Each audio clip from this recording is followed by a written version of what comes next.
Hey guys, welcome back to our channel.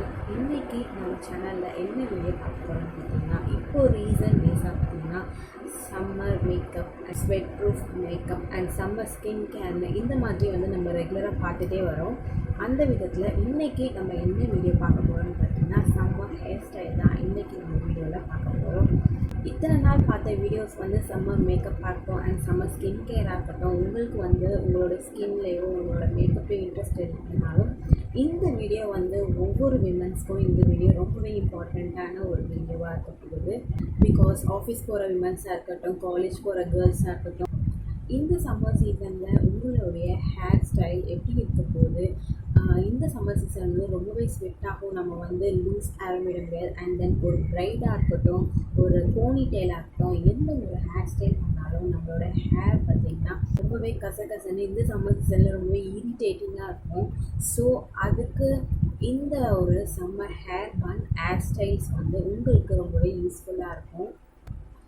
நம்ம சேனலில் summer hair ஸ்டைல்ஸில் என்ன ஸ்பெஷல்னு பார்த்தீங்கன்னா கேர்லி ஹேர் இருக்கிறவங்க அண்ட் ஃப்ரிஸ் ஹேர் இருக்கிறவங்க அண்ட் பேபி ஹேர்ஸ் நிறையா இருக்கிறவங்களுக்கு இந்த வீடியோ அவங்களுக்கு ரொம்பவே ஒரு யூஸ்ஃபுல்லான ஒரு வீடியோவாக இருக்குது. இன்றைக்கி நம்ம பார்க்க போகிற இந்த ஹேர் ஸ்டைல்ஸ் பார்த்திங்கன்னா especially thin hair and baby hairs இருக்கிறவங்க அண்ட் ஃப்ரிஸாக இருக்கிற ஹேர்ஸ், மேனேஜபிள் இல்லாத ஹேர்ஸ் இருக்கிறவங்க அண்ட் ரொம்ப கேர்லி ஹேர் இருக்கிறவங்களுக்கு இந்த வீடியோ ரொம்ப ரொம்ப ஒரு யூஸ்ஃபுல்லான ஒரு வீடியோவாக இருக்க போகுது. அதை தவிர ஷார்ட் ஹேர் இருக்கவங்களுக்கும் சரி, ரொம்ப நீளமான ஹேர் இருக்கவங்களுக்கும் சரி, இந்த வீடியோ எல்லாருக்குமே இந்த வீடியோ ரொம்பவே யூஸ்ஃபுல்லாக இருக்க போகுது. இந்த வீடியோவில் நான் நிறைய டிப்ஸ் அண்ட் ட்ரிக்ஸ் உங்களோட நான் ஷேர் பண்ணியிருக்கேன். ஸோ வீடியோவை நீங்கள் கடைசி வரைக்கும் ஸ்கிப் பண்ணாமல் பார்த்தீங்கன்னா தான் நான் யூஸ் பண்ணியிருக்க டிப்ஸ் அண்ட் ட்ரிக்ஸ் உங்களுக்கு புரியும். ஸோ வீடியோவை ஸ்கிப் பண்ணாமல் பாருங்கள். நீங்கள் இன்னும் நம்ம சேனலை சப்ஸ்கிரைப் பண்ணலைன்னா மறக்காமல் சப்ஸ்கிரைப் பண்ணி பக்கத்தில் இருக்க பெல் சிம்பிளை டேப் பண்ணிக்கோங்க. ஸோ தட் நான் வீடியோஸ் அப்லோட் பண்ணி உங்களுக்கு நோட்டிஃபிகேஷன்ஸ் காமிக்கும். நீங்கள் என்னோட வீடியோஸை மிஸ் பண்ணாமல் பார்க்கலாம். இப்போ நம்ம வீடியோவுக்கு போகலாம். ஃபர்ஸ்ட் ஃப்ரண்ட் ஹேர் ஸ்டைல் பண்ணிக்கலாம். ஃப்ரண்ட் ஹேர் ஸ்டைல் பார்த்திங்கன்னா உங்களோட ஃபேஸ்க்கு எது செட் ஆகுமோ, ரெகுலராக நீங்கள் எது ஃப்ரண்ட் ஹேர் ஸ்டைல் பண்ணுவீங்களோ அந்த ஃப்ரண்ட் ஹேர் ஸ்டைல் நீங்கள் பண்ணிக்கலாம். நான் எப்போவுமே பார்த்திங்கன்னா ஃப்ரண்ட் பஃப் வைப்பேன். அதுதான் என்னோடய ஃபேஸ்க்கு செட் ஆகுற மாதிரி இருக்கும். ஸோ ஃப்ரண்ட் பஃப் தான் நான் இப்போ பண்ணிகிட்ருக்கேன்.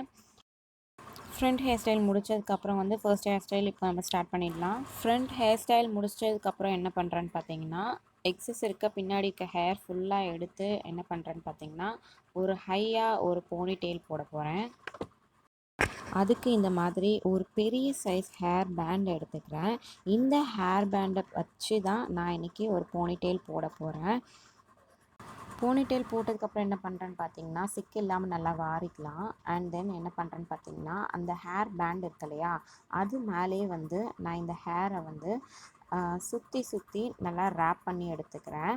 இந்த மாதிரி நீங்கள் பெரிய ஹேர் பேண்ட் யூஸ் பண்ணி உங்களோட பன்னை நீங்கள் போடும்போது எப்படி இருக்கும்னா, தின் ஹேராக இருக்கவங்களுக்கு நல்ல வால்யூமாக காமிக்கும். ஸோ இந்த மாதிரி பெரிய சைஸ் பேண்ட் தின் ஹேர் இருக்கவங்களுக்கு ரொம்ப ரொம்ப யூஸ்ஃபுல்லாக இருக்கும். ரேப் பண்ணதுக்கப்புறம் ஹேரோட எண்டில் பார்த்திங்கன்னா ஒரு ஹேர் பின் வச்சு செக்யூர் பண்ணிவிடுங்க.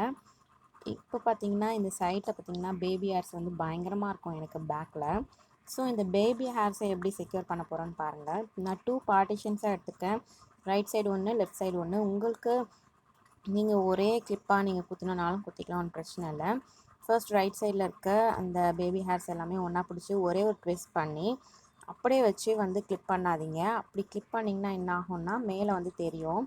ஸோ கொஞ்சோண்டு ஹேர் எடுத்து அதுக்குள்ளே இதை திணிச்சிட்டு அந்த ஹேரையும் இதையும் வச்சு சேர்த்து நீங்கள் பெயிண்ட் பண்ணிட்டீங்கன்னா இந்த ஹேர் உள்ளே போயிடும். ஸோ உங்களுக்கு வெளியே பார்க்க ரொம்ப ஹார்டாக தெரியாது. அதே மாதிரி தான் பார்த்திங்கன்னா இந்த லெஃப்ட் சைடும் நான் அதே மாதிரி ட்விஸ்ட் பண்ணி இந்த ஹேர்க்குள்ளே வச்சு அதை நான் பின் பண்ணிடுறேன். இப்படி வைக்கக்கூடாது. இந்த மாதிரி இந்த ஹேர்க்குள்ளே இது திணிச்சிடுங்க. திணிச்சிட்டு இந்த ஹேர் வெளி பக்கமாக இதையும் அதையும் சேர்த்த மாதிரி நம்ம கிளிப் பண்ணிடலாம். இந்த மாதிரி உங்களுக்கு எங்கெங்கெல்லாம் பேபி ஹேர்ஸ் ரொம்ப டிஸ்டர்பாக இருக்கும், இரிட்டேட்டிங்காக இருக்கும், அந்த இடத்துலலாம் நீங்கள் வச்சு நீங்கள் செக்யூர் பண்ணிக்கலாம். நெக்ஸ்ட் இந்த மாதிரி ஒரு யூபின் எடுத்து நம்மளோட பன்னை வந்து செக்யூர் பண்ணிக்கிறேன். ஒரு 2 பின்னு எடுத்து இந்த சைடில் ஒன்று, இந்த சைடில் ஒன்று நான் பண்ணிக்கிறேன். பிகாஸ் அப்போ தான் வந்து நம்ம கழண்டு போகாமல் அப்படியே டைட்டாக நிற்கும். ஸோ அவ்வளோதான், இதுதான் நம்மளுக்கு ஹை பன் ஹேர் ஸ்டைல். உங்களுக்கு வந்து இந்த மாதிரி பன் ஹேர் ஸ்டைல் பண்ணிட்டு போகிறது ரொம்ப கூச்சமாக இருக்குது, நான் அங்கே போய் வேணால் பண்ணிக்கலாம் அப்படின்னு நீங்கள் நினச்சிங்கன்னா ஒன்றும் பிரச்சனையே இல்லை. நீங்கள் போகிறப்போ வந்து ஒரு போனிடெயில் மாதிரி போட்டுட்டு போயிட்டிங்கன்னா அங்கே போய் வந்து நீங்கள் ரேப் பண்ணி அதில் வந்து செக்யூர் பண்ணிக்கலாம் நீங்கள். நெக்ஸ்ட் வந்து செகண்ட் ஹேர் ஸ்டைல் போயிடலாம். செகண்ட் ஹேர் ஸ்டைல் பார்த்திங்கன்னா அந்த ஹேர் பனை வந்து நான் கழட்டிட்டேன். கீழே மட்டும் இந்த மாதிரி ஒரு சின்ன பேண்ட் வச்சு நல்லா கீழே வந்து நான் அதை நல்லா செக்யூர் பண்ணிக்கிறேன். கீழே வந்து மேலே போனிடெயில் போட்டோம் இல்லையா, அந்த மாதிரி வந்து கீழே வந்து நான் போட்டுக்கிறேன்.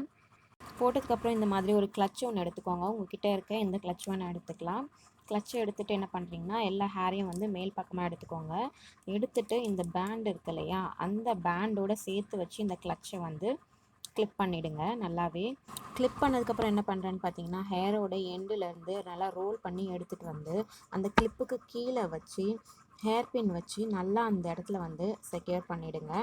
இந்த சைடில் வந்து ஒரு ஹேர் பின்னும் அந்த சைட்லேருந்து ஒரு ஹேர் பின்னும் இந்த மாதிரி 2 ஹேர் பின் வச்சு நல்லாவே டைட்டாக செக்யூர் பண்ணுங்க. செக்யூர் பண்ணிவிட்டு இந்த ஹேரை வந்து நல்லா விரித்து விட்டு இந்த சைடில் கொண்டு வந்து இந்த மாதிரி இந்த யூ பின் வச்சு இந்த ஹேரோட சேர்த்து வந்து அதை பின் பண்ணிவிடுங்க. ஸோ ஒரு புஃப் மாதிரி நம்மளுக்கு இருக்கும். இது பார்க்கும்போது ரொம்பவே சூப்பராக இருக்கும். இது வந்து லோ பன் ஹேர் ஸ்டைல், நல்லாவே பயங்கரமாக வால்யூமாகவும் தெரியும் அண்ட் அழகாகவும் இருக்கும். நெக்ஸ்ட்டு தேர்ட் ஹேர் ஸ்டைல் போயிடலாம் நம்ம. நெக்ஸ்ட்டு வந்து கீழே வந்து போனிடெயில் போட்டோம் இல்லையா, அது அப்படியே இருக்கட்டும். இப்போ நம்மளோட ஹேர் லென்த்துக்கு ஏற்ற மாதிரி என்னோடய ஹேர் லென்த்துக்கு ஏற்ற மாதிரி நான் 2ஆக வந்து ஃபோல்ட் பண்ணியிருக்கேன். உங்களோட ஹேர் ரொம்ப நீளமாக இருந்துச்சுன்னா நீங்கள் 3ஆக கூட ஃபோல்ட் பண்ணிக்கலாம். ஃபோல்ட் பண்ணிவிட்டு இந்த மாதிரி ஒரு கிளட்ச் வச்சு நடுவில் வந்து கிளிப் பண்ணிவிடுங்க. கிளிப் பண்ணிவிட்டு மேலே இருக்க முடியும் கீழே இருக்க முடியும் நல்லா விரித்து விட்டிங்கன்னு வைங்களேன், ஒரு போ மாதிரி இருக்கும். போ வந்து நீட்டாக இருந்துச்சுன்னா எப்படி இருக்குமோ அந்த மாதிரி இருக்கும். நெக்ஸ்ட்டு பார்த்திங்கன்னா ஃபோர்த் ஹேர் ஸ்டைல் போயிடலாம். இந்த மாதிரி உங்களுக்கு போனிடெயில் போட பிடிக்காது, எனக்கு வந்து ஒரு பிரைடு அதாவது பின்னல் போட்டால் தான் எனக்கு வந்து திருப்தியாக இருக்கும் அப்படின்னு நீங்கள் இருக்கிறவங்க வந்து தாராளமாக நீங்கள் நல்லா பின்னி போட்டுக்கலாம். நீங்கள் நல்லாவே எண்ணெய் வச்சு வாருவீங்கனாலும் ஒன்றும் பிரச்சனை கிடையாது. நல்லாவே எண்ணெய் வச்சு டைட்டாக கூட நீங்கள் பின்னி எடுத்துக்கலாம். நீங்கள் பின்னி கூட உங்கள் ஆஃபீஸ்க்கு போட்டுட்டு போயிட்டு ஆஃபீஸோ இல்லை காலேஜுக்கோ நீங்கள் போட்டுட்டு போயிட்டு அங்கே போயிட்டு கூட நீங்கள் இந்த ஹேர் பன் மாதிரி நீங்கள் ரெடி பண்ணிக்கலாம். நல்லா டைட்டாக நீங்கள் உங்களோட ஹேரை வந்து பின்னினதுக்கப்புறமா இந்த மாதிரி புல்லிங் டெக்னிக் கொஞ்சம் கொஞ்சமாக லூஸ் பண்ணி விடுங்க உங்களோட ஹேரை. உங்களுக்கு வந்து ஆல்ரெடி ஒரு திக்கான ஹேர் ரொம்ப அடர்த்தியாக இருக்கும் என்னோடய ஹேரு அப்படின்னா உங்களுக்கு வந்து இந்த புல்லிங் டெக்னிக் வந்து தேவைப்படாது. நீங்கள் நார்மலாகவே நீங்கள் பிரைட் போட்டு அப்படியே கூட நீங்கள் உங்களோட ஹேரை வந்து ரேப் பண்ணி வைக்கலாம்.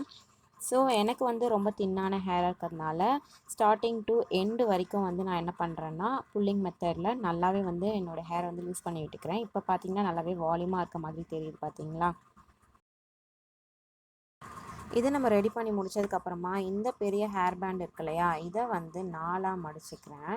இதை மடித்து என்ன பண்ணுறேன்னா நடுவில் வச்சுட்டு அதுக்கு மேலே வந்து இந்த ஹேரை வந்து ரேப் பண்ணியிருக்கேன். ரேப் பண்ணி 2 பக்கமும் இந்த மாதிரி யூபின்னை வச்சு நல்லாவே செக்யூர் பண்ணிடுறேன். இந்த மாதிரி போடுறதுனால பன் வந்து கொஞ்சமாவது நம்மளுக்கு வால்யூமாக தெரியும். இல்லைன்னா பார்த்திங்கன்னா ரொம்ப குட்டியாக இருக்க மாதிரி இருக்கும், ஹேர் பன்னே இருக்க மாதிரி இருக்காது. ஸோ அதனால தான் நான் இந்த மெத்தடில் யூஸ் பண்ணியிருக்கேன். அவ்வளோதான், ஃபோர்த் ஹேர் ஸ்டைலும் வந்து நம்மளுக்கு கம்ப்ளீட் ஆகிடுச்சு. அவ்வளோதான், இதோட ஹேர் ஸ்டைல்ஸ் எல்லாம் கம்ப்ளீட் ஆகிடுச்சு. இந்த வீடியோ கண்டிப்பாக உங்களுக்கு யூஸ்ஃபுல்லாக இருக்கும் நம்புகிறேன். என்னோடய ஃபேவரட் ஹேர் ஸ்டைல் பார்த்திங்கன்னா இந்த ஹை பன் ஹேர் ஸ்டைல் தான் என்னோடய ஃபேவரட். இந்த 4 ஹேர் ஸ்டைலில் உங்களோட ஃபேவரட் எதுங்கிறத கீழே கமெண்ட் செக்ஷனில் என்னோட ஷேர் பண்ணிக்கோங்க. இந்த வீடியோ உங்களுக்கு பிடிச்சிருந்தா மறக்காமல் லைக் பண்ணுங்கள், உங்கள் ஃப்ரெண்ட்ஸ்க்கு ஷேர் பண்ணுங்கள், மறக்காமல் சேனலை சப்ஸ்கிரைப் பண்ணுங்கள். தேங்க்ஸ் ஃபார் வாட்சிங்.